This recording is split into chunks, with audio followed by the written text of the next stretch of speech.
3-3.5% તેજી છે. અહીંયા પણ રિઝલ્ટ આવ્યા છે. બેઝિકલી 217 કરોડથી 43% નફો છે.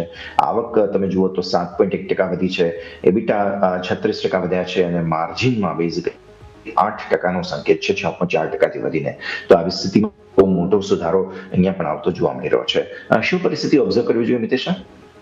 ડેફિનેટલી સી એપીએલ અપોલોનું તમે જો કારણ કે જે રીતનું વોલેટિલિટી છે અત્યારે વધારે પડતો દામોદરા જે છે એ આપણે આવર્લી ચાર્ટ અને ડેલી ચાર્ટ ઉપર રાખવો પડશે.